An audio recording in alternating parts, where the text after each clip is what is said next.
ჩვენ ვაგრძელებთ გადაცემათა ციკლს თავისუფლება სიმართლეშია. ჩვენ გქონდა 19 დეკემბერს გადაცემა, სადაც 4 კაცი მონაწილეობდა, პროფესორი გია კვაშილავა, პროფესორი ვახში ჟვანია, პოლიტიკოსი თემურ შაშიაშვილი და მე წავყვანი, ცხუმ აფხაზეთის მეცნიერებათა აკადემიის პრეზიდენტი, სოხუმის სახელმწიფო უნივერსიტეტის გამოყენებითი მათემატიკის მიმართულების ხელმძღვანელი პროფესორი თემურ ჩილაჩავა. ჩვენ იქ ძირითადად ზოგადად შევეხეთ, რადგანაც ნაკლები ინფორმაცია მაშინ მქონდა და დღესაც არ აქვს სრული ინფორმაცია საქართველოში მოსავლოდნელი საშუალო უმაღლესი განათლების და განსაკუთრებით მეცნიერების რეფორმებთან დაკავშირებით. ჩვენ დღეს მოვიწვია სტუმრად ამ მიმართულების პროფესიონალი, ცხუმ აფხაზეთის მეცნიერებათა აკადემიის კორესპონდენტი, ფილოსოფიის, პოლიტიკის მეცნიერებისა და მართვის ინსტიტუტის დირექტორი, სოხუმის სახელმწიფო უნივერსიტეტის სოციოლოგიის მიმართულების ხელმძღვანელი პროფესორი ხათუნა ამაღლობელი. მადლობთ ხათუნა, ხალბატონა ხათუნა მოწვევისათვის. დიდი მადლობა ბატონო. ჩვენ აი ამ პერიოდში გაჩნდა ინფორმაცია იმასთან დაკავშირებით, რომ თქვენ იცით, რომ მეცნიერების წახალისების არსებობს რუსთაველის ფონდი, რომელიც წლებია მუშაობს 2006 წლიდან. სამწუხაროდ დაფინანსება დაბალია, მგონი 18 თუ 16 მილიონი ლარი და დაახლოებით 400-500 პროექტი რომ შემოდიოდა წლების წლამდე, იმარჯვებდა 120-130 პროექტი. აქ იგულისხმება ყველა მიმართულება, როგორც ფუნდამენტური, ასევე ჰუმანიტარული და ასევე ეკონომიკური და ასე შემდეგ. რა თქმა უნდა, ეს დაბალია, რადგანაც აი მაგალითად, ჩემი მიმართულებით, მათემატიკის მიმართულებით, ჩემის აზრით, შემოდიოდა 20-30 უმაღლეს დონის პროექტები, სადაც ხელმძღვანელები იყვნენ საერთაშორისო რანგირების მეცნიერები, მაგრამ იმარჯვებდა მხოლოდ 4. ეს თქვათ ძალიან დაბალი რიცხვი იყო, ასევე სხვა მიმართულებით, რადგანაც თქვათ მეცნიერების დიდი ნაწილი თქვათ მაინც გარეთ რჩებოდა. ახლა წლების განმავლობაში სხვადასხვა არასამთავრო ორგანიზაციებს აფინანსებდა ევროპა, ამერიკა, ძირითადად ვინც მუშაობდა ადამიანის უფლებების დაცვის, თქვათ იურისტთა ახალგაზრდა ასოციაცია და შემდეგ. და რადგანაც ეს გარკვეულ ცნობილი მიზეზების გამო შეიზღუდა, მთავრობამ, ხელისუფლებამ მგონი ივლისში გამოაცხადა კონკურსი, რომელსაც მართავდა მეცნიერების სახელმწიფო გრანტის მართვის სააგენტო ხელმძღვანელი თამარ ზოდელავა. პირველ თქვათ გამოცხადებისას დაახლოებით 300 პროექტი შემოვიდა, ესე იგი და საბოლოოდ გაიმარჯვა 17-მა პროექტმა. ხოლო სექტემბერში უკვე გამოცხადდა, ის იყო 100,000 ლარიანი პროექტები, ხანძრიობა იყო მგონი 9 წლიდან 1 წლამდე, ხოლო აი 700,000-იანი პროექტები სექტემბერში გამოცხადდა, სადაც პროექტის ხანძრიობა შეიძლება ყოფილიყო თქვათ 2-3 წელი და ესე იგი 700,000 ლარი. სხვათა შორის ჩვენმა აკადემიამ, ცხუმ აფხაზეთის მეცნიერებათა აკადემიამ, ჩემის აზრით წარმოადგინა ძალიან მაღალი დონის პროექტი, სახელწოდებით ცხუმ აფხაზეთის ის იყო ინსტიტუციური განვითარების პროექტი. ჩვენ წარმოადგინეთ ცხუმ აფხაზეთის მეცნიერებათა აკადემიის განვითარება და ამოცანები სამშვიდობო პროცესში. ერთ-ერთი დიდი ბლოკის აი ამ პროექტის მიმართულების ხელმძღვანელი იყო პროფესორი ხათუნა ამაღლობელი. ჩვენ დაახლოებით 2 თვე მუშაობდით 30 პროფესორი ამ პროექტზე, საკმაოდ დიდი ენერგია დრო დავხარჯეთ და საბოლოოდ გამოვიდა, რომ ასევე ჩვენნაირი ალბათ სხვა იყო ბევრი ძალიან კარგი პროექტი, შემოტანილი იქნა დაახლოებით 700-400 პროექტი და ბოლოს საახალწლო საჩუქარი გამოგვიცხადეს, რომ კომისიამ არც ერთ პროექტი არ მიანიჭა და პროექტი ჩაიშალა. ეს რა თქმა უნდა, ჩემის აზრით არასწორია და თუ 400 პროექტიდან ვერც ერთი ვერ აღმოჩნდა მოწოდების სიმაღლეზე, მაშინ ეს ცოტა ის არის მიუხედავად იმისა, რომ თქვათ აი მართვის სააგენტო თანამშრომლები ღებულობენ მაღალ ხელფასებს და ასე შემდეგ. კარგით, ამიტომ პირველი თქვათ ასე ეგრეთ წოდებული რეფორმა მეცნიერებაში ჩემის აზრით ჩავარდა, რადგანაც ძალიან ბევრი მარტო ჩვენ პროექტზე 30, მაგრამ 400 პროექტზე წარმოიდგინეთ რამდენი მუშაობდა და ეს არანაირად ესე იგი ეს არ აღმოჩნდა საკმარისი იმისათვის რომ შეერჩიათ მაინც პირობითად 20 პროექტი მაინც. კარგით, ეს პირველი საკითხი. მეორე საკითხი ჩვენ გვექნება ალბათ 16-ში ან 23-ში საუბარი ამ გადაცემის გარშემო საშუალო სკოლის მოსალოდნელ რეფორმასთან დაკავშირებით ცნობილი ექსპერტი გვეყოლება პროფესორი მანანა ნიკოლაიშვილი, ხოლო დღეს ჩვენ შევეხებით ძირითადად უმაღლეს სკოლას და ამ თვალსაზრისით, ესე იგი, რა მოსალოდნელი შესაძლებელი აქ იყოს პრობლემები. ამ თვალსაზრისით ჩვენ ვიცით, რომ იმ თქვათ წყაროებიდან, რომელიც ღია ან ნაკლებად ღია, ასევე შეხვედრებიდან, რომელსაც ატარებდა განათლების სამინისტროს წარმოადგენლები, ჩვენ აი დაახლოებით ესეთი სურათი გვაქვს დღეს. თუმცა დოკუმენტი დანამდვილებით რომ ასე იქნება, ჯერ ოფიციალურად ღია სივრცეში დადებული არ არის. შესაბამისად ამ ესე იგი პროექტის თანახმად, რომელიც თქვათ აი საუბრებში გამოიკვეთა, საქართველოში იქნება ორი ცენტრი, ერთი რა თქმა უნდა თბილისი, მეორე ქუთაისი. დანარჩენი უნივერსიტეტები ეს იქნება ძირითადად რეგიონალური უნივერსიტეტები და ასევე აი ამ ახალი ესე იგი რეფორმის მესეურები საუბრობენ, რომ ერთ ქალაქში ერთი სპეციალობა, ისინი უბრალოდ ფაკულტეტს უწოდებენ და ჯობია ითქვას სპეციალობა.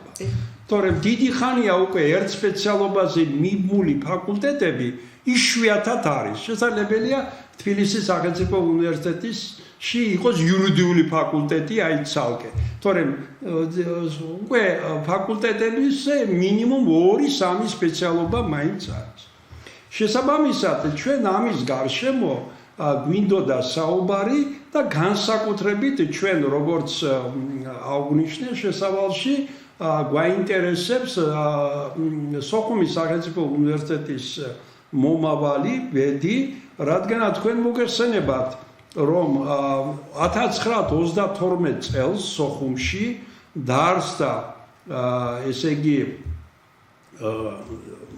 სოხუმის მაშინ პირველ წელს ერქვა აგროპედაგოგიური ინსტიტუტი, რომელიც უცბად გადაკეთდა პედაგოგიური ინსტიტუტად 1933 წლიდან და აი იმ წლებში უკვე არსებობდა ისეთი კლასიკური სპეციალობა, წარმოიდგინეთ 1933 წელს უკვე არსებობდა მათემატიკა, ფიზიკა, ქართული ენა, ლიტერატურა, ესე კლასიკური სპეციალობები სოხუმის პედაგოგიურ ინსტიტუტში. შემდგომში ეს ინსტიტუტი რა თქმა უნდა ვითარდებოდა და ასე მაგალითად ამ ინსტიტუტში წლების განმავლობაში მუშაობდა გამოჩენილი ქართველი მათემატიკოსი, სოხუმელი წარმოშობით ვლადიმერ ლადიჭელიძე, რომელიც წლების განმავლობაში იქ იკავებდა კათედრის გამგეს პოზიციას, რა თქმა უნდა, მერე როგორც მათემატიკური ანალიზის ლიდერი საქართველოში, ის გადმოიყვანეს თბილისის სახელმწიფო უნივერსიტეტში და უკვე აქ იყო და გახდა წევრ-კორესპონდენტი. ასევე ცხოვრობდა წლების განმავლობაში ცნობილი ისტორიკოსი ანთელავა, კოჭიკო ანთელავა, რომლის შვილი ბატონი გიორგი ანთელავა პროფესორია, გამოჩენილი მეცნიერი და ის თავისთავად. ანუ სოხუმის უნივერსიტეტს ყველანაირი ტრადიციები ინსტიტუტს ჰქონდა პედაგოგიური. შემდგომში 79 წელს დაარსდა, მაშინ იყო საბჭოთა კავშირი და ბატონი კოსიგინის ხელმოწერით დაარსდა სოხუმის სახელმწიფო უნივერსიტეტი. მე მაშინ ვსწავლობდი, სოხუმის სახელმწიფო უნივერსიტეტი, მე მაშინ ვსწავლობდი მოსკოვის სახელმწიფო უნივერსიტეტში და ერთ-ერთ წიგნის სახლში ვიყიდე ცნობარი საბჭოთა კავშირის უნივერსიტეტები, სადაც ნათლად ეწერა რუსული ცოტა ვიცი, ეწერა სუხუმსკი გასუდარსვენი უნივერსიტეტი. მე გამიხარდა როგორც სოხუმელ კაცს, მაგრამ ზაფხულში რომ ჩამოვედი სოხუმში, მე მითხრეს ოჯახში და გარეთ სამეზობლოში, რომ არაო, ისო გადაკეთდაო აფხაზეთის სახელმწიფო უნივერსიტეტი. ეს იყო მოთხოვნა ძირითადად აფხაზის სეპარატისტების და როგორც ყოველთვის თბილისმა, ამ ცენტრმა ადგილობრივი ქართველების ხარჯზე დაუთმო აფხაზეთს. გადარქმევა სოხუმის სახელმწიფო უნივერსიტეტის აფხაზეთის სახელმწიფო უნივერსიტეტად იყო დიდი შესწორება. მაგრამ მაშინ დაარსდა ახალი სპეციალობები, მაგალითად სამართალმცოდნეობა. პირველი რექტორი იყო ბატონი ზურაბ ანჩაბაძე, იმ დროისთვის უკვე საქართველოს მეცნიერებათა აკადემიის წევრ-კორესპონდენტი, ცნობილი საზოგადო მოღვაწე და მეცნიერი.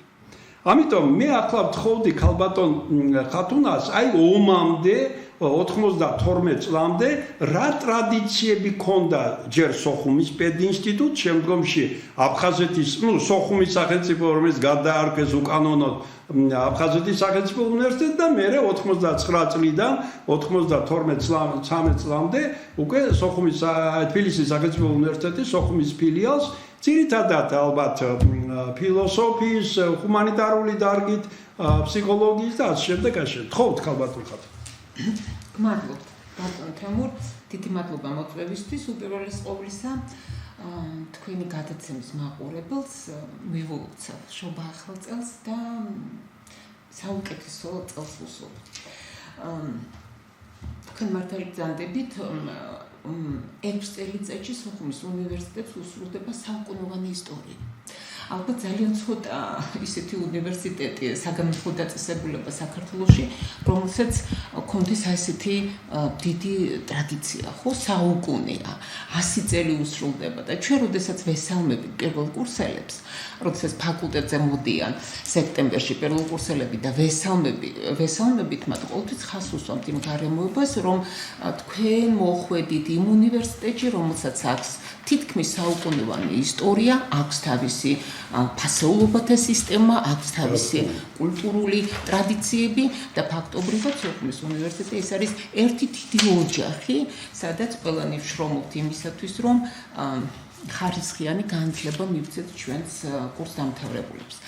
ჩვენ სტუდენტებს. ეხლა რაც შეეხება თქვენს კითხვას, ბატონ თემურ, თქვენ ჩამოთვალეთ ისეთი დიდი პიროვნებები, რომლებიც მოღვაწეობდნენ სოხუმის პედაგოგიურ ინსტიტუტში. ძალიან ცნობადი სახელები. მე დავამატებდი კიდევ ერთი ძალიან ცნობილი უდიდესი მეცნიერის, ქართული ფსიქოლოგიური სკოლის ფუძემდებლის სახელს დიმიტრი უზნაძის სახელს, რომელიც თქვენ წარმოიდგინეთ სწორედ 30-იან წლებში 2 წლის განმავლობაში რამდენადაც ჩემთვის ცნობილია, ეს ჩემმა კოლეგამ მითხრა, ფსიქოლოგმა, ის მოღვაწეობდა სოხუმის პედაგოგიურ ინსტიტუტში და ფაქტობრივად ხელი შეუწყო იმას, რომ შეიძლება ფსიქოლოგიის სპეციალობა მაშინ არ იყო და ის უფრო გვიანდელი მოვლენა ამ სპეციალობის გახსნა სოხუმის უნივერსიტეტში, მაგრამ ხელი შეუწყო კადრების მომზადებას, ხელი შეუწყო იმას, რომ ფსიქოლოგიის სწავლება რა დონეზეც ის ისწავლებოდა სოხუმის პედაგოგიურ ინსტიტუტში ყოფილიყო საკმაოდ მაღალი. ეხლა რაც შეეხება ფილოსოფიის კათედრას, დიახ. ფილოსოფიის კათედრა ეს იყო საუნივერსიტეტო კათედრა, რომელიც ემსახურებოდა ყველა სპეციალობას, რომელიც არსებობდა სოხუმის პედაგოგიურ ინსტიტუტში, ხოლო შემდგომ უკვე აფხაზეთის სახელმწიფო უნივერსიტეტში. მას ხელმძღვანელობდა მაშინ, როდესაც მე უკვე დავიწყე მუშაობა ამ კათედრაზე, არაჩვეულებრივად საინტერესო პიროვნება პროფესორი ბატონი შოთა მისაბიშვილი, რომელმაც შეკრა არაჩვეულებრივი გუნდი, რომელსაც ჰქონდა განათლება მიღებული და დამთავრებული ჯავახიშვილის უნივერსიტეტი, მოსკოვის ლომონოსოვის სახელმწიფო უნივერსიტეტი და ასე შემდეგ. ეს იყო რაღაც ერთიანი გუნდი, რომელიც მოღვაწეობდა, როგორც აღნიშნე, ყველა ფაკულტეტზე ეკითხებოდა ფილოსოფია, ეთიკა, ესთეტიკა, ლოგიკა, ეს ფილოსოფიური დისციპლინები და მინდა გითხრათ, რომ ის გუნდი ძალიან ღირსეულად ართმევდა თავის დაკისრებულ მოვალეობას თავს. ის რომ სოხუმის პედაგოგიური ინსტიტუტი იყო მართლაც ქართული სულის მატარებელი, ჩანს თუნდაც იქიდან, რომ მოამზადა ის კადრები, რომლებმაც შემდგომ ხელი შეუწყეს, რომ სოხუმის პედაგოგიური ინსტიტუტის ბაზაზე ჩამოყალიბებულიყო, ასე ვთქვათ, აფხაზეთის სახელმწიფო უნივერსიტეტი. არა, ბატონ თემურ, ალბათ დამეთანხმებით ამაში, იმიტომ რომ სწორედ ის კადრი, რომელიც მოღვაწეობდა სოხუმის პედაგოგიურ ინსტიტუტში, ფაქტობრივად სწორედ მათ საფუძველზე, მათზე დაყრდნობით აშენდა სრულიად ახალი საგანმანათლებლო დაწესებულება აფხაზეთის სახელმწიფო უნივერსიტეტი, რომელიც საკმაოდ ღირსეულად ატარებდა აი ამ უნივერსიტეტის სახელს და როგორც თქვენ აღნიშნეთ, დაემატა ძალიან ბევრი ახალი სპეციალობა. თქვენ აღნიშნეთ იურიდიული ფაკულტეტი 1979 წლიდან, რომელიც დღემდე სამართლის სახელწოდებით ფუნქციონირებს სოხუმის სახელმწიფო უნივერსიტეტში უკვე და რომელმაც არაერთი ღირსეული კადრი აღუზარდა ქვეყანას. გარდა იურიდიული ფაკულტეტისა, რა თქმა უნდა, აქ დაემატა ისეთი სპეციალობები, როგორც არის ბიზნესის სპეციალობა, როგორც არის უკვე მოგვიანებით შემდგომ, როდესაც თბილისში მოგვიწია გადმოსვლა სოციოლოგიის, ფსიქოლოგიის, პოლიტიკის, საერთაშორისო ურთიერთობების სპეციალობები. ანუ უნივერსიტეტი იზრდებოდა, უნივერსიტეტი ვითარდებოდა, როგორც ასეთი ის არ იდგა, ის არ კმაყოფილდებოდა მხოლოდ მიღწეულით, ანუ იმ სპეციალობებით, რომელიც კლასიკურად, ტრადიციულად არსებობდა სოხუმის პედაგოგიურ ინსტიტუტში. მე მინდა ვთქვა, რომ ჩემმა მშობლებმა, დედაჩემმა და მამაჩემმა დაამთავრეს ქიმია ბიოლოგიის ფაკულტეტი და ორივე იყო ქიმიკოსი. ანუ ეს იყო მართლაც ინსტიტუტი, რომელიც საგანმანათლებლო სივრცეს ქმნიდა სოხუმში, აფხაზეთში და მოდით ასე ვთქვათ, გადაჭარბებული არ იქნება თუ ვიტყვი, რომ მთლიანად დასავლეთ საქართველოში. კი, ჩვენ ვიყავით ამიერკავკასიაში ფაქტიურად მეოთხე უნივერსიტეტი, თბილისის სახელმწიფო უნივერსიტეტის ბაქოს და ერევნის შემდეგ. შემდგომში რა თქმა უნდა შეიქმნა ქუთაისში, ბათუმში და ასე შემდეგ. ანუ ჩვენ დასავლეთ საქართველოში ნახდათ პირველი უნივერსიტეტი ვიყავით. და იცით, თქვენ იურიდიული ფაკულტეტი ახსენეთ და ნამდვილად არ შემიძლია ხაზი არ გაუსვა იმას, რომ როდესაც 1979 წელს, როდესაც შეიქმნა ეს ფაკულტეტი, მან გააძლიერა ქართული სული აფხაზეთში. მოდით ვიყოთ გულწრფელები და ვთქვათ, რომ თითქმის მთელი დასავლეთ საქართველოდან, იმერეთიდან, სამეგრელოდან, გურიდან, არა ღარფერი რომ არ ვთქვათ უკვე აფხაზეთის მაცხოვრებლებზე, ფაქტობრივად აბიტურიენტები ჩამოდიოდნენ სოხუმში იმისათვის, რომ სწავლა გაეგრძელებინათ იურიდიულ ფაკულტეტზე. ეს იყო ერთ-ერთი ყველაზე მოთხოვნადი ფაკულტეტი, ერთ-ერთი ყველაზე მოთხოვნადი სპეციალობა, დღემდე ასე გრძელდება და ჩვენ იმედს გამოვთქვამთ, რომ ეს სპეციალობა დარჩება სოხუმის უნივერსიტეტში იმდენად, რამდენადაც ის ტრადიცია, რომელიც ჩამოყალიბდა 1979 წლიდან, ის გამოცდილება, რომელიც დააგროვდა აი ამ თვალსაზრისით ამ ფაკულტეტის საქმიანობის გარშემო გვაძლევს იმის თქმის უფლებას, რომ ეს ფაკულტეტი, ეს სპეციალობა აუცილებლად უნდა არსებობდეს სოხუმის უნივერსიტეტში და რატო უსვამს ხას, მე მგონი ეს გასაგებიც არის, როგორც ხო? რაც შეეხება თქვენს კითხვას, მე მგონი გავეცი პასუხი. ჩვენ ახლა თბილისის პერიოდზე სოხუმის უნივერსიტეტზე ჩვენ ვისაუბრეთ. ქალბატონ ხათუნა, რა თქმა უნდა, ჩვენ ახლა პოლიტიკურ ნაწილს ომის შემდეგ ჩვენ ამ გადაცემაში არ შევეცდით ამისათვის სხვა გადაცემები იქნება შემდეგ და ცნობილი მიზეზების გამო ესე იგი მოსკოვის ესე იგი პოლიტიკისა და გარკვეულწილად მაშინდელი თბილისის ცენტრალური ხელისუფლების პოლიტიკის გამო ჩვენ აღმოჩნდით თბილისში 93 წლის უკვე ოქტომბერ-ნოემბერში აქვე მე მინდა გითხრათ რომ დღევანდელი სოხუმის სახელმწიფო უნივერსიტეტის თანამშრომელთა 80%-მა გაიარა გოლგოთის გზა 27 სექტემბრიდან როცა ჩვენი ულამაზესი ქართული ქალაქი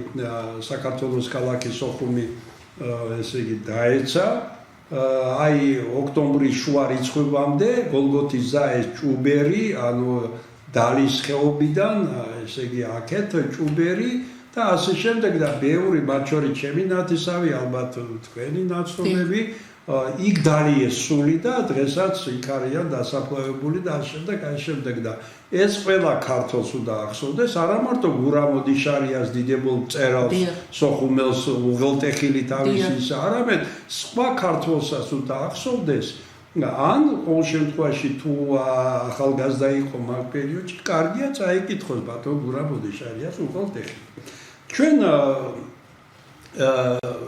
15 ნოემბერს ჩვენ სოხუმის მაშინ გვერქვა თბილისის სახელმწიფო უნივერსიტეტის სოხუმის ფილიალი გაგვიმართდა პირდაპირ გეუბნებით ერთადერთი ესე იგი ნათელი წერტილი იყო რომ მაშინ ჩვენ რადგანაც ვიყავით თბილისის სახელმწიფო უნივერსიტეტის სოხუმის ფილიალის დირექტორი ასე ერქვა ხელმძღვანელს ნიშნავდა თბილისის სახელმწიფო უნივერსიტეტის რექტორი ამ შემთხვევაში იყო ბატონი როინ მეტრეველი პროფესორი და ბატონ როინ მეტრეველმა დანიშნა აფხაზეთის მკვიდრი ისტორიის მეცნიერებათა დოქტორი პროფესორი ოთარ ჟორდანი რომელმაც ესე იგი რომელიც ჩაუდგა ამ მუშაობას და მან და მისმა გუნდმა ესე იგი მენეჯმენტმა დაისახეს ძირითადად 4 ამოცანა პირველი სასწავლო პროცესის გამართვა თანამედროვე მოთხოვნათა დონეზე. მეორე. საკუთარი მატერიალური ტექნიკური ბაზის შექმნა. მესამე. ახალი სასწავლო სამეცნიერო კადრების მომზადება თანამედროვე სპეციალობებში და მეოთხე პროფესორ მასწავლებელთა მატერიალური და სოციალური მდგომარეობის გაუმჯობესება. მინდა გითხრათ რომ 2004 წელს ანუ გავიდა 12 წელი 21 დეკემბერს ახალი კანონი შემოვიდა უმაღლესი განათლების შესახებ და ამ კანონის თანახმად მერე შემდგომში ჩატარდა ინსტიტუციური და ესე იგი აკრედიტაცია და მაშინ არსებული 250 უმაღლეს დაწესებულებიდან გაიარა 110-მა მათ შორის სოხუმის ამ შემთხვევაში თბილისის სახელმწიფო უნივერსიტეტის სოხუმის ფილიალი და მინდა გითხრათ რომ არა მარტო ჩვენ გავიარეთ წარმატებულად არამედ საქართველოში ყველანაირი მაჩვენებლით ვიყავით მესამე მეოთხე ადგილზე ცხადია ყველა ქართველის ალმა მატერის თბილისის სახელმწიფო უნივერსიტეტის სამედიცინო უნივერსიტეტის და მესამე მეოთხე ადგილს ვიყოფდით საქართველოს ტექნიკურ უნივერსიტეტთან ერთად ეს იყო ძალიან დიდი წარმატება მთელი კოლექტივის ტიტანური შრომით. აი მაგალითად ერთი აქ ჩვენ დასახული იყო ესე იგი პროფესორ ესე იგი ახალი სამეცნიერო კადრების მომზადება. ქალბატონ ხათუნა 94 წლიდან 2006 წლამდე თბილისის სახელმწიფო უნივერსიტეტის სოხუმის ფილიალის 30-მა მეცნიერებათა კანდიდატმა დაიცვა სადოქტორო დისერტაცია მეცნიერების დარგში და მეცნიერებათა კანდიდატის დისერტაცია დაიცვა 125-მა. წარმოიდგინეთ 155 ახალი მეცნიერი შემოვიდა 12 წელიწადში. რა თქმა უნდა, მას ემატებოდა ის, რომელიც ადრე იყო დაცული, თქვათ, მე საკანდიდატო ადრე თორე სადოქტორო აქ დავიცავე. შემდეგ და ეს იყო უდიდესი წარმატება ამ შემთხვევაში, რომელიც იყო აფხაზეთის სამეცნიერო კადრების მომზადების კუთხით, რაშიც გვეხმარებოდა თბილისში არსებული უნივერსიტეტები, ალმა მატერი თბილისის სახელმწიფო უნივერსიტეტი, კვლევითი ინსტიტუტები და მაშინ ის გადაწყვეტილება ქალბატონ ხათუნა მაშინაც ბატონ ედვარდ შევარდნაძეს უნდოდა თავის მინისტრის მეშვეობით ბატონი ყვაჭანტერაძე არ არის კაცი ცოცხალი რომ ჩვენ დარჩენილიყავით ზუგდიდში რადგანაც ზუგდიდში მართლაც იყო ნაწილი სტუდენტებისა და ნაწილი პროფესორ მასწავლებლებისა ვინც თქვათ წინა ხელისუფლებას უჭერდა მხარს მაგრამ ჩვენ მაშინ ძირითადმა ნაწილმა სწორად განსაზღვრა ვიდრე ჩვენ არა ვართ სოხუმში ჩვენ უნდა ვიყოთ თბილისში რადგანაც მეცნიერება განათლება რა თქმა უნდა უპირველეს ყოვლისა თბილისში კეთდება და ჩვენი მაშინდელი არჩევანი სწორი აღმოჩნდა ჩვენ დღესაც გავართ ქალბატონ ხათუნა ამ არჩევანის წინაშე ამიტომ მე მინდა თქვენ გთხოვოთ უკვე აქ თბილისში როგორ განვითარდა აი ეს მიმართულებები ჰუმანიტარული მათ შორის უპირველესადაც თქვენ ლიდერი ბრძანდები სოციოლოგია ფილოსოფია პოლიტიკის მეცნიერებები განა შეიძლება ვინმე ჩაიფიქროს რომ სოხუმის სახელმწიფო უნივერსიტეტში არ იყოს პოლიტიკის მეცნიერებები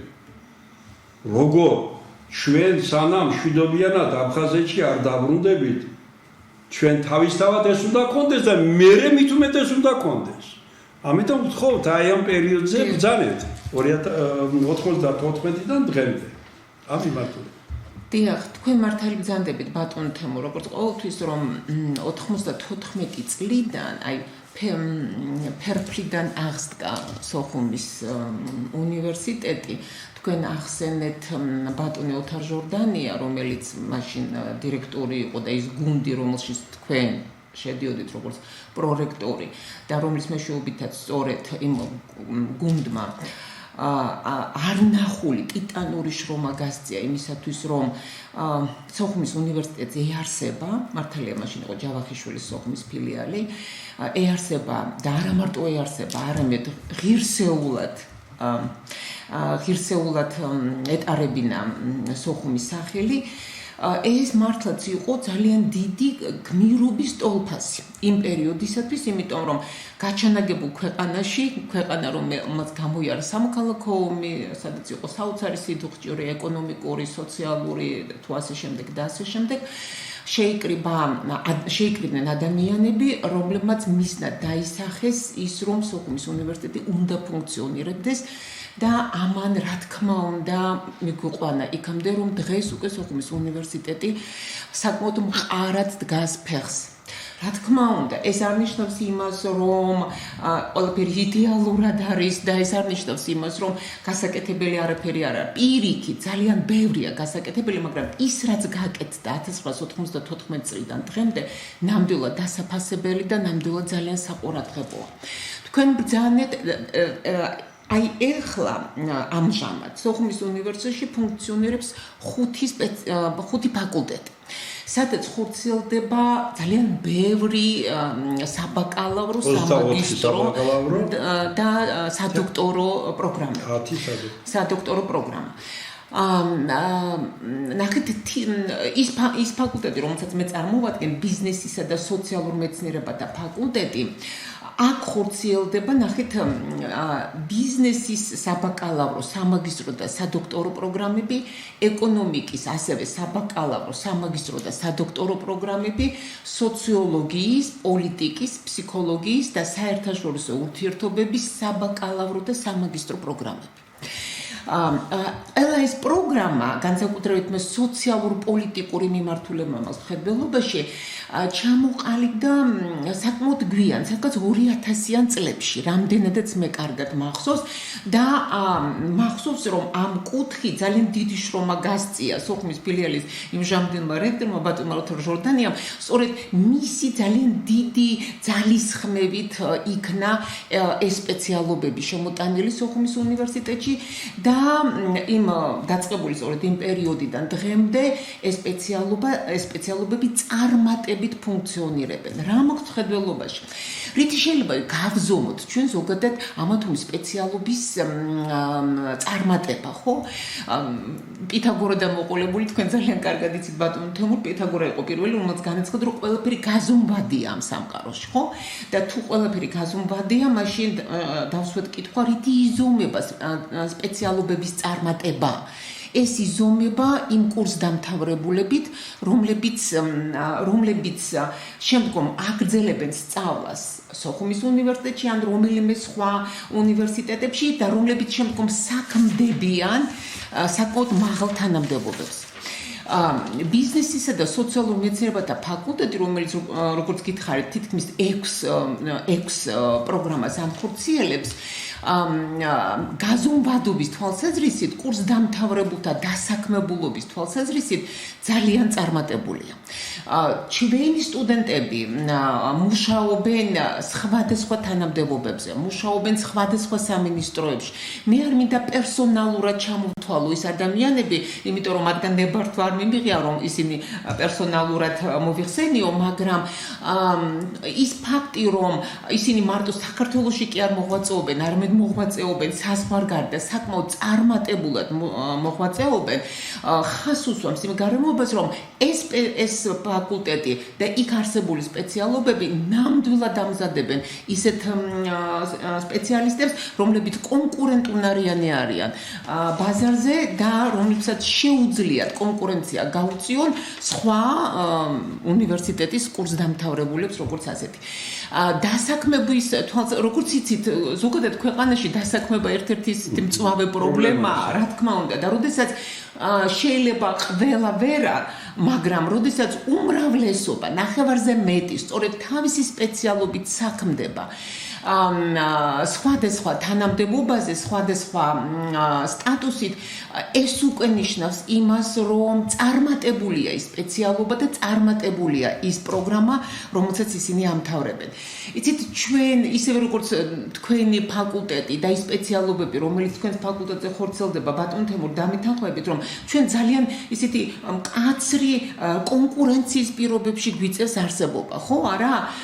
ალმა მატერი აღნიშნეთ, ჯავახიშვილის უნივერსიტეტი, ილიაუნის უნივერსიტეტი, სხვა სახელმწიფო თუ კერძო უნივერსიტეტები, სადაც ხორციელდება ანალოგიური პროგრამები, ხო? არა? ფაქტობრივად ჩვენ მათთან კონკურენციაში ვახერხებთ იმას, რომ შევქმნათ კონკურენტუნარიანი და გამოუშვათ კონკურენტუნარიანი სპეციალისტები. რითი ვახერხებთ ამას? ძალიან დიდი შრომით.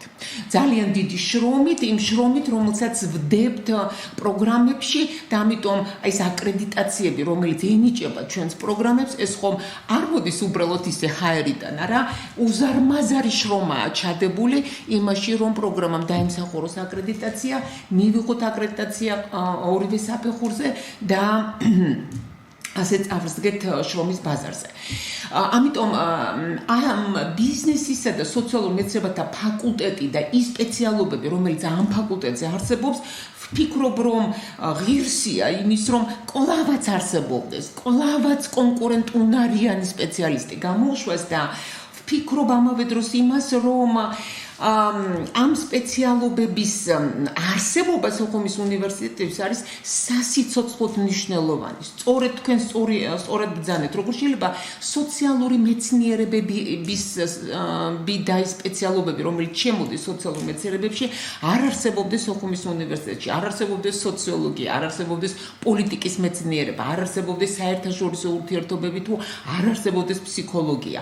არა, ეს ის დისციპლინებია, რომელზეც ზოგადად მოთხოვნა მთელს მსოფლიოში წლიდან წლამდე იზრდება და იზრდება ბუნებრივია საქართველოში. და თუ კიდევ ერთხელ ვიტყვე, თუ ყველაფერი გაზომვადია ამ სამყაროში, გაზომვადობის მაჩვენებელი არის დასაქმებულობის ის რაოდენობა, მაჩვენებელი, რომლითაც ჩვენი სტუდენტები საქმდებიან სხვადასხვა დაწესებულებებში. მაგრამ მარტო ჩვენ სპეციალობაზე არ მინდა ყურადღების გამახვილება. ყველა ის 5 ფაკულტეტი, რომელიც დღეს ფუნქციონირებს სოხუმის უნივერსიტეტში, ვფიქრობ, რომ აუცილებლად უნდა ფუნქციონირებდეს შემდგომშიც, იმდენად რამდენადაც თითეული ფაკულტეტი და ის სპეციალობები, რომელიც აი ამ ფაკულტეტებზე ხორციელდება, ღირსია იმისა, რომ გააგრძელოს ფუნქციონირება. ისევ და ისევ იმ მაჩვენებლებით და იმ კრიტერიუმების გათვალისწინებით, რომლითაც იზომება მათი კონკრეტული უნარიანობა, ხო? ეს ეხება როგორც სამართლის ფაკულტეტს, ეს ეხება იმ ფაკულტეტს, რომელსაც თქვენ წარმოადგენთ, ბატონო თემურ, ეს ეხება ჰუმანიტარულ მეცნიერებათა ფაკულტეტს, თავის იმ სტაფით, იმ ბირთვით, რომელიც იქ მუშაობს და რომელიც ქმნის ძალიან საინტერესო პროექტებს. განათლების ფაკულტეტი, რომელიც ერთ-ერთი ყველაზე მოთხოვნადი ფაკულტეტია საქართველოში. მოკლედ მე ვფიქრობ, რომ ყველა სპეციალობა, რომელიც არსებობს სოხუმის უნივერსიტეტში, ის უნდა დარჩეს იმ სახით, რა სახითაც ის არსებობს და ფუნქციონირებს დღეს. მაგრამ აქვე ვიტყვი, რომ ეს არ ნიშნავს იმას, რომ ჩვენ არ ვიზრუნებთ და არ ვფიქრობთ იმაზე, რომ უფრო ახალი პროგრამები დაგვემატოს, უფრო განვითარდეთ, უფრო წინ წავიდეთ. ჩვენ პულსაციას გრძნობთ იმისა და პულსაციას თვალს ვადევნებთ იმ ახალ პროგრამებს, იმ ორიგინალურ პროგრამებს, რომელიც ხორციელდება აღმოსავლეთ თუ დასავლეთ ევროპის წამყვან უნივერსიტეტებში და გამოვთქვათ იმეც, რომ ჩვენ შევძლებთ ანალოგიური პროგრამების განხორციელებას. ანუ დავაშენოთ უკვე არსებულ პროგრამებს, რომელმაც მოგვცა გამოცდილება, სამუშაო გამოცდილება, მოგვცა განცდა იმისა, რომ ჩვენ შეგვიძლია შევქმნათ ახალი პროგრამები, ბაზარზე გავიდეთ კონკურენტუნარიანი სპეციალობებით, იმ პროგრამებით, რომელიც იქნება ახლო მომავალში მოთხოვნადი და რომელზეც მუშაობას, რა თქმა უნდა, ვაგრძელებთ და მადლობა. ძალიან კარგადაც ვაგრძელებთ, შეიძლება ითქვას. თქვენი ფაკულტეტი, ბატონო თემურ, თქვენ ჩემზე უკეთესად მოგეხსენებათ, რამდენად ძლიერი ფაკულტეტია და ის პროგრამები, რომელიც ხორციელდება თქვენს ფაკულტეტზე, რამდენად ტრადიციული, კლასიკური და ამავე დროს მოთხოვნადია. კი ბატონო. ალბათ ხათუნა თქვენ ბრძანეთ, რომ არა მაქონდებართო, მაგრამ მაინც 2-3 ცნობილ იურისტს მე დავასახელებ, ვინც დაამთავრა სოხუმის სახელმწიფო უნივერსიტეტი. ეს არის ცნობილი პროფესორი გიორგი ხუბუა. დიახ. დღეს ევროპაში მოღვაწე ცნობილი იურისტი გოჩა ლორთქიფანიძე. დიახ. ასევე ასევე ვთქვათ, პარლამენტარია დღეს სოფო ხორგუანი, დამთავრებული ცნობილი აქტიური იურისტი პატა დავითაია, ცნობილი პოლიტიკოსი. ასევე ცნობილი ფიზიკოსი პროფესორი რომან ჯობავა თბილისის სახელმწიფო უნივერსიტეტში არის, ესე იგი, მიმართულების ხელმძღვანელი, მათემატიკოსები ცნობილი ნესტან კეკელია, ხათუნა ჩარგაზია, ეკონომისტი ირმა დიხამინჯია, წერალი ყველასთვის საყვარელი გურა მოდიშარია და ასე შემდეგ. მე კი მაშინ თქვენის ნებართვით კიდევ ვიტყვე. როდესაც მე ბიზნესზე ვისაუბრე, ბიზნეს სპეციალობაზე ვისაუბრე, მინდა გითხრათ, რომ საქვეყნო ცნობილი დიზაინერი დემნა გვასალია. არის სოხუმის უნივერსიტეტის კურსდამთავრებული. დიახ. ასევე ევროპაში ცნობილი დიზაინერი დემნა გვასალია, ცნობილი სპორტული ფეხსაცმელი კროსტის დამფუძნებელი გიორგი მიქაია არის კურსდამთავრებული სოხუმის უნივერსიტეტის. და კიდევ რაღაც სამართალზე ჩამოვარდა, ჩვენ გვტკივა სამართალი და იმიტომ ვახსენთ მასზე აქცენტირებას.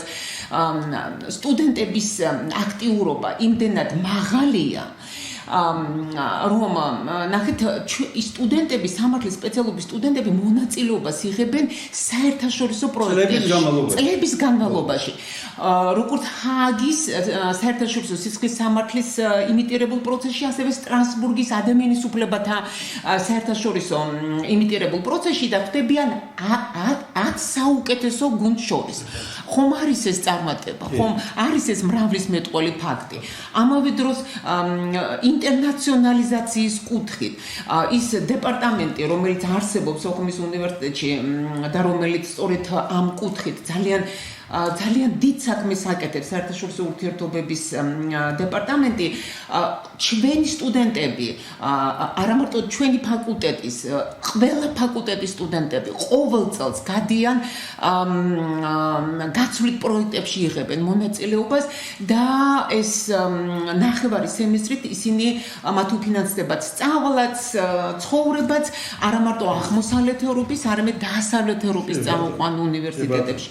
ეს მე მგონი მრავლის მეტყველი ფაქტია, ხომ ასეა ხათუნა, რომ არ შეიქმნა შტაბ-ბიჭილება ჩვენ მარტო სოხუმის სახელმწიფო უნივერსიტეტზე, მე მიმაჩნია როგორც სოხუმელ კაცს, ყველანაირი პოლიტიკიდან გამომდინარე მდგომარეობიდან შემდეგ ყველა სპეციალობა უნდა დარჩეს ბათუმის სახელმწიფო უნივერსიტეტს. მე ძალიან მიყვარს ზღვა და ამიტომ დროებით ხანდახან ზაფხულობით ბათუმში ცხოვრობ. მაგრამ ცხადია სოხუმელი ვარ და ბათუმის სახელმწიფო უნივერსიტეტი არის ძალიან კარგი უნივერსიტეტი, მაღალი დონის.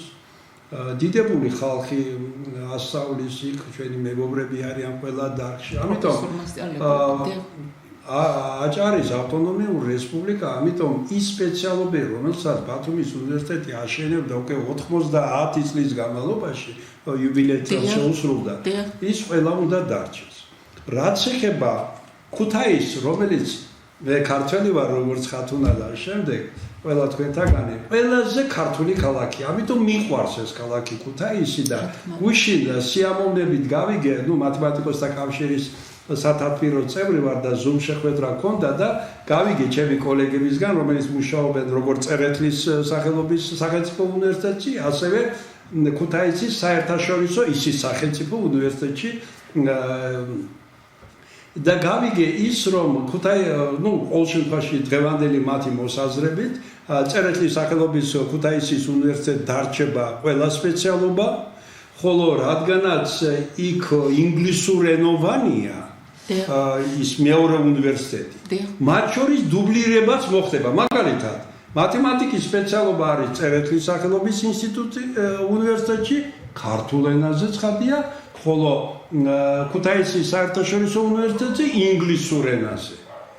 მე ეს გამიხარდა, იმიტომ რომ არის პრეცედენტი ერთ ქალაქში ერთი სპეციალობა. ამიტომ მე პირდაპირ ლაპარაკობ. ყოველ თქვენთაგანი მუშაობს 2-3 უნივერსიტეტში, რადგან ერთ უნივერსიტეტში სამწუხაროდ დაბალია ხელფასი, ასევე ჩვენ ყავს კოლეგები საბედნიეროდ, ვისთან ურთიერთობა გვაქვს და ზოგადად რეფორმა უმაღლესის, ასევე ალბათ სკოლის აუცილებელი. მაგრამ რეფორმას უნდა აკეთებდნენ პროფესიონალები, საქმეში ჩახედილი კაცი. როგორც არ შეიძლება უნივერსიტეტის რექტორი, სკოლის დირექტორი, ფაკულტეტის დეკანი იყოს მენეჯერი, ანუ პიროვნება, რომელსაც ლექცია გაკვეთილი ზოგადად წაკითხული არ აქვს. ასევე აუცილებელია, რომ აი ამ რეფორმას, რომელიც აუცილებელია, აკეთებდნენ პროფესიონალები. როგორც სასკოლო, აი მე დავასახელე, მანანა ნიკოლაიშვილი არის დიდებული სპეციალისტი საშუალო სკოლაში. უმაღლესი უამრავი. შესაბამისად ეს აუცილებელია, მაგრამ რა თქმა უნდა ისიც გვესმის, რომ მაგალითად შვედეთი 10 მილიონიანი ქვეყანაა ну, სულ 12 უნივერსიტეტია. ბუნებრივია ხა საქართველოსი მართლაც ბევრია 64 უნივერსიტეტი, მაგრამ ისე უბრალოდ დაჩეხვა არ ვარგა. ეს უნდა იყოს გააზრებული, იმიტომ რომ უმაღლესი განათლება ძალიან კონსერვატული სისტემა. შეიძლება მოსპო ერთ თვეში ვერ აღადგინა 20-30 წელიწადში. ამიტომ ჩვენ ვთხოვთ ყველა იმ ადამიანს, ვინც გაიაზრებს, რომ ჩვენ ამჟამად სოხუმის სახელმწიფო უნივერსიტეტში მომუშავე ხალხი, ჩვენი გულშემატკივრები, რომელიც აფხაზეთელებია, მაგრამ თსუ-ში არიან ლიდერები ზოგიერთ და შემდეგ სხვა უნივერსიტეტებში. ჩვენ ერთხელ უგუნურმა პოლიტიკამ, მაშინდელი თბილისის ცენტრალური ხელისუფლების და რა თქმა უნდა რუსეთის იმპერიალისტურმა პოლიტიკამ გვაქცია დევნილად. ჩვენ აქ ითქვა 12 წლის განმავლობაში და შემდგომში ტიტანური შრომით, ნიჭით და ძალისხმევით კარგი უნივერსიტეტი შევაკოწიწეთ. შევქმნით.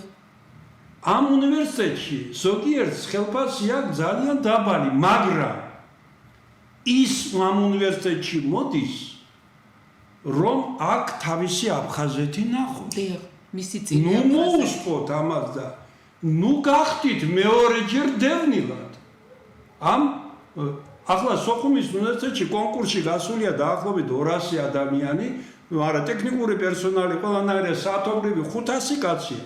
მათ უკან დგას ოჯახები, ხო, 5-ზე მაინც 2500 კაცი, მათი ნათესაები იმ იმედი ცხოვრობენ, რომ აფხაზეთში მშვიდობიანი დაბრუნება იქნება.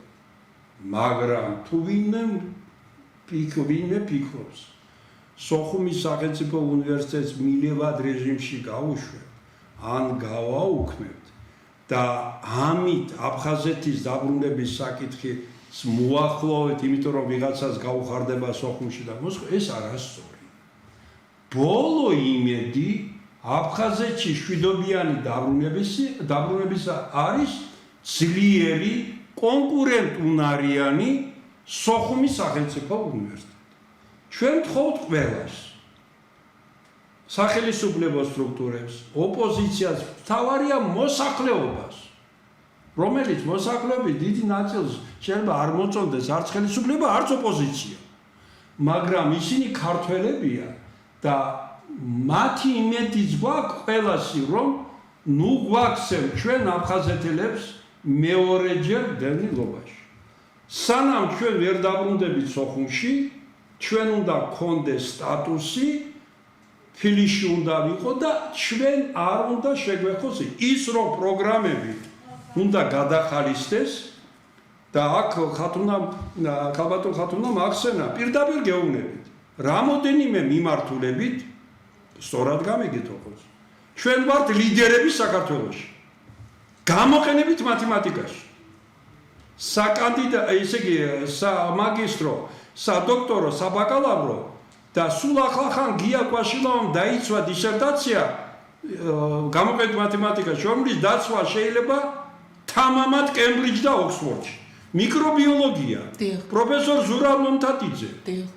15 ადამიანი, აფხაზეთელები, არააფხაზეთელები და ისე იგი დააცვევინა და მეცნიერები არიან. ქართულ ენა, ლიტერატურა. სულ ისე იგი ძლიერი იყო ეს მიმართულება. დღესაც ძლიერია. ძალიან. საქართველოს ისტორია, არქეოლოგია, რაც ეხება პოლიტიკურ მეცნიერებს, სოციოლოგიას, კონფლიქტოლოგიაც უნდა იყოს მომავალში. ეს უპირველეს ყოვლისა სოხუმის უნივერსიტეტში უნდა იყოს. პირიქით ის სპეციალისტები, რომელიც ჩვენთან ჯერ ყველა დარგში ხო არ არის, მუშაობდნენ, როგორც ჩადიოდა იქ სოხუმში უზნაძე, ჩადიოდა კოჭიკო ანთილავა, ჩადიოდა მართალია სოხუმელი იყო ლადი ჭელიძე, სერგო თოფურია დიდებული მათემატიკოსი სამეგრელოდან სოხუმში ჩადიოდა იქ იყო. ასევე უნდა დაგვეხმარონ, რომ ის უნივერსიტეტი იყოს მაღალი. ახლა აზერბაიჯანის პრეზიდენტმა არ არის ჩემი თქვათ შეიძლება ეს საუკეთესო ისა, მაგრამ ყარაბაღი გუნდი, ყარაბაღი გააძლიერა ისე მატერიალურად, რომ ეს გუნდი გამოდის ევროლიგაზე ფეხბურთის. და მთელი ევროპა კითხულობს რა არის ყარაბაღი. მაშინაც როცა არ იყო დაბრუნებული. ამიტომ პირიქით სოხუმის სახელმწიფო უნივერსიტეტი უნდა იყოს ფლაგმანი ჩვენი. რომ ჩვენ ამით დროშით საქართველოს მართლმადიდებელი ეკლესიის დროში დაბრუნდებით შვიდებიანად აფხაზეთში. თხოვთ მიმართოთ აი ამ თვალსაზრისით თქვენს რომ როგორ უნდა დარჩეს სოხუმის სახელმწიფო უნივერსიტეტი. სოხუმის სახელმწიფო უნივერსიტეტი უნდა დარჩეს, რა თქმა უნდა. მე მგონი ამაზე ორი აზრი არ არსებობს ბატონ თემურ. არა მარტო აფხაზეთის მოსახლეობისათვის, არამედ ზოგადად ქართული საზოგადოებისათვის სოხუმის უნივერსიტეტს აქვს ძალიან დიდი ფასი, მოდით ასე ვთქვათ.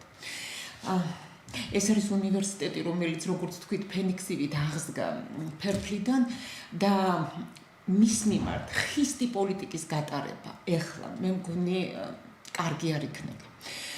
ის უნდა დარჩეს იმ სახით, რა სახითაც ის არსებობს. მე დარწმუნებული ვარ, რომ თბილისში სანამ სოხუმში არ დაბრუნდა. რა თქმა უნდა, თბილისში, იმიტომ რომ ჩვენ არა ვართ დამნაშავე იმაში, რომ თბილისში ვიმყოფებით ახლა, ეს ჩვენი ბრალი არ არის. ეს იმ პოლიტიკის ბრალია, რომელიც როგორც თქვენ აღნიშნეთ, რომელმაც გამოიწვია საშინელი მოვლენები, რასაც ქვია დევნილობა. ამიტომ სოხუმის უნივერსიტეტი უნდა დარჩეს თბილისში, სოხუმის უნივერსიტეტმა უნდა განახორციელოს ყველა ის პროგრამა, ყველა ის სპეციალობა უნდა დარჩეს, რომელიც დღესაც ხორციელდება, რა თქმა უნდა განვითარდეს, მას უნდა დაეშენოს ახალი სპეციალობები, ახალი პროგრამები და კიდევ ერთი. ჩვენი დღევანდელი დიალოგი არავის წინააღმდეგ მიმართული არ არის, ბატონო თემურ. არც ერთი პერსონის წინააღმდეგ მიმართული არ არის. ჩვენ უბრალოდ ჩვენს გულის ტკივილს გამოვთქვამთ და ფართო საზოგადოებას კიდევ ერთხელ ვეუბნებით იმას, თუ რატომ არის მნიშვნელოვანი არსებობდეს სოხუმის სახელმწიფო უნივერსიტეტი და რატომ არ შეიძლება მის მიმართ გამოყენებული იქნეს ის მექანიზმები, რომელიც ჩადებულია იმ რეფორმაში, რომელიც დაანონსა სახელმწიფო. და კიდევ ერთი. ჯერ კიდევ მე-16-17 საუკუნეებში ფრანგმა ფილოსოფოსმა რენე დეკარტმა განაცხადა ვაზროვნებმა შესაძამე ვარსებობ. ანუ ადამიანური არსებობის საფუძვლად გამოაცხადა აზროვნება. აზროვნება როგორც ადამიანის ამ სამყაროში ყოფნის საფუძველი, მაგრამ გარდა აი ესეთი წმინდა რაციონალური ხედვისა, წმინდა ესეთი მკაცრად ლოგიკური, დასაბუთებული, არგუმენტირებული ხედვისა, ამავე დროს ჩვენ შეგვიძლია ვისაუბროთ ემოციური ინტელექტზე.